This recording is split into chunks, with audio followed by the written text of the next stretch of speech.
33-year-old Raymond Evans is behind bars for fatally beating his 34-year-old girlfriend Cecilia Perez and dumping her body. At 3:35 p.m. on Tuesday the 21st of November, Cecilia's body was found by workers clearing trees with heavy equipment in a rural field near North 98th Street and Havelock Avenue in Lancaster County, Nebraska. Cecilia had been reported missing days before a body was found, and she was believed to have been killed between the 17th of November and the 21st of November. Authorities said the killings took place at an apartment shared by the pair near 127th Street and Woodcrest Plaza in northwest Omaha, Nebraska. Investigators said forensic evidence linking Raymond to the crime was found at the home. The cause of death was determined to be blunt force trauma. On Thursday the 23rd of November, Raymond was arrested and charged with first-degree murder and use of a weapon to commit a felony. The weapon used and the motive in the attack has not been disclosed. On Monday the 27th of November, Raymond appeared in court and was ordered held at the Douglas County Jail without bail. Raymond has a history of misdemeanor assault convictions and violating protection orders. Since 2012, 3 women have filed for harassment or domestic abuse protection orders against him. 2 of the orders were granted. The third was dismissed after the petitioner failed to appear in court. Cecilia leaves behind 3 young children. The investigation into the matter continues. Clarissa Stewart is behind bars for shaking her 2-month-old daughter and slamming her into a changing table. At around 2 p.m. on the 14th of November, Clarissa began noticing her daughter having seizures at her home, located at 2317 Cicely Lane in Abilene, Texas. The seizures continued for more than 6 hours without medical attention. A baby was taken to a hospital at 8 p.m. when Clarissa's mother arrived at her home and witnessed the seizures. The child was first taken to Hendrick Medical Plaza in Abilene for twitching and not acting right. The initial assessment noted a brain hemorrhage, 4 to 5 bruises on the torso, and a bruise to her right eye. The 2-month-old was then flown to Cook Children's in Fort Worth for more specialised care. On the 15th of November, Child Protective Services contacted police to report what appeared to be non-accidental trauma.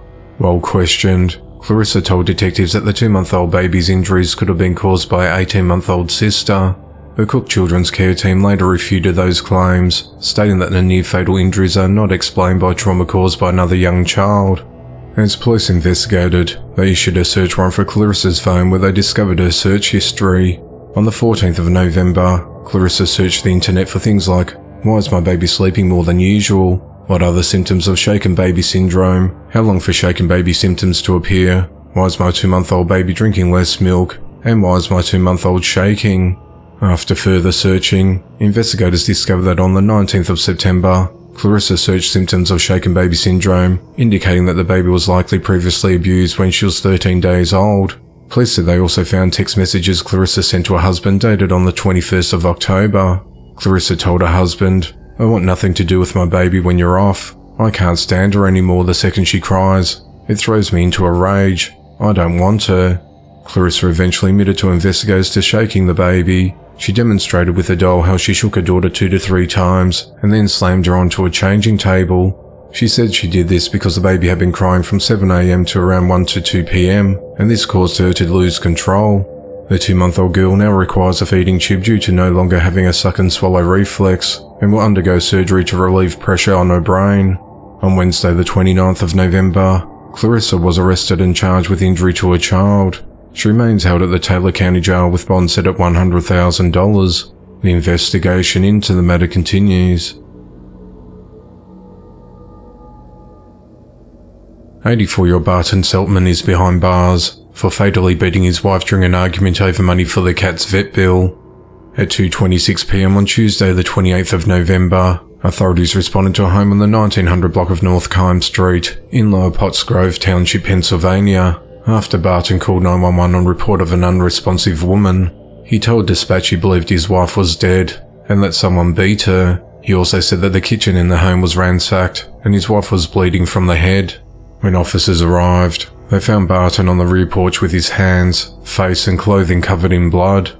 Officers then found the deceased body of his wife, 85-year-old Margaret Seltman, in the kitchen with injuries to her head.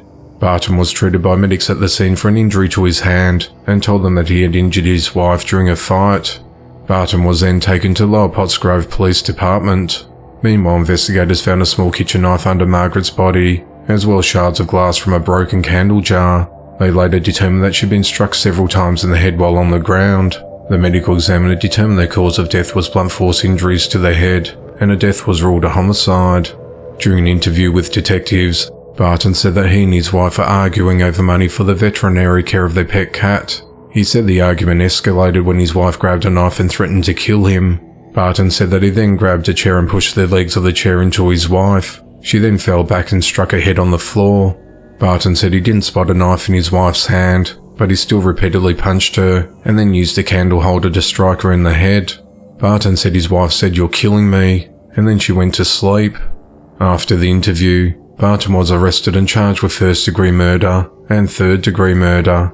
He's held at the Montgomery County Correctional Facility without bail. The investigation into the matter continues.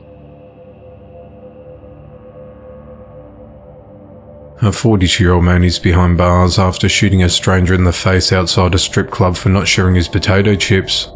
At around 9 p.m. on Tuesday, the 28th of November, authorities responded to Akron City Hospital in Akron, Ohio after receiving a call about a shooting victim. When police arrived, they spoke with the victim, 31-year-old Jacob Hicks. Jacob told the officers that about half an hour earlier, he was in the driver's seat of his vehicle outside Lusty's Adventure at 41 Stanton Avenue in Akron, Ohio, when a man he didn't know approached him. Jacob said the suspect asked him for some of his potato chips, but when he refused, the suspect pulled out a gun and shot him in the face before fleeing in an unknown vehicle. Jacob said that he then drove himself to Summer Hospital, where he was treated for non-life-threatening injuries. During the investigation, authorities identified the suspect as 42-year-old Melvin Wright. At 6:30 p.m. the following day, police spotted Melvin boarding a bus. The bus pulled over near the intersection of South Broadway Street and East Thornton Street, and Melvin was arrested.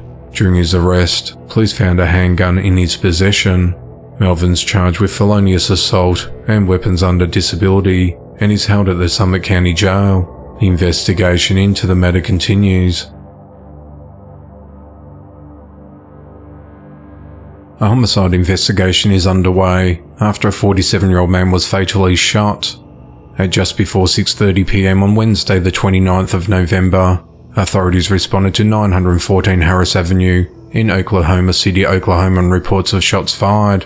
When officers arrived, they found an unresponsive man sitting in the van at the front of a property with gunshot wounds. He was rushed to OU Medical Center, where he was pronounced dead. The victim was identified as 47-year-old Matthew Brooks. No arrests have been made. However, authorities said a suspect was seen leaving the scene on foot. The motive of the shooting is unclear, as the investigation into the matter continues.